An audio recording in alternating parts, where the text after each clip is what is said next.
I'm Joel McCower here in GreenBiz studio with Laura Phillips, Senior Vice President, Global Sustainability at Walmart. So Laura, in April 2017, Walmart ramped up Project Gigaton, and it's been almost a year, but tell us first of all what it is and I want to know how it's going.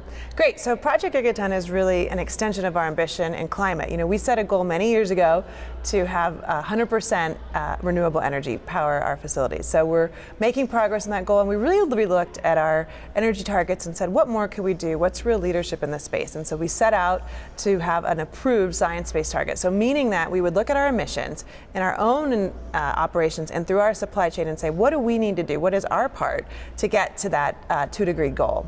And so we developed a plan that was approved by the Science-Based Targets Commission.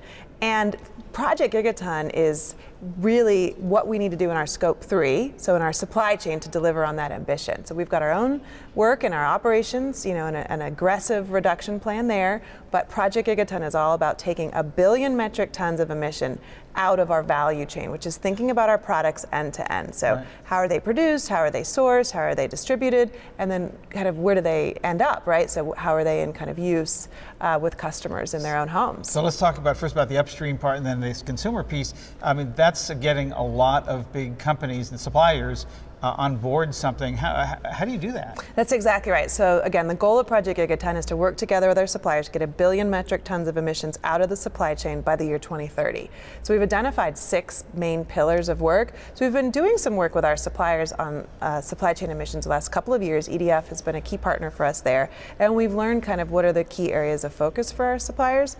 So things like working with our suppliers on energy efficiency, renewable energy. That's a great area of engagement. Suppliers helps them save money and helps reduce emissions. Fertilizer is another area. We've been working on fertilizer optimization, and that's been really good for the suppliers as well as for us together to drive impact. So ag would be kind of that second area, Joel, that they can engage in. Then we work also across our suppliers on areas like waste, so food waste, solid waste, packaging is a big area of focus, trying to increase recycled content and increase recycling. And then finally, we engage suppliers to think about how can we work together to help customers save energy and emissions. Let's talk about the customer piece, because that requires people changing habits, and that's really hard. How are you doing that? What does it take to get people to change?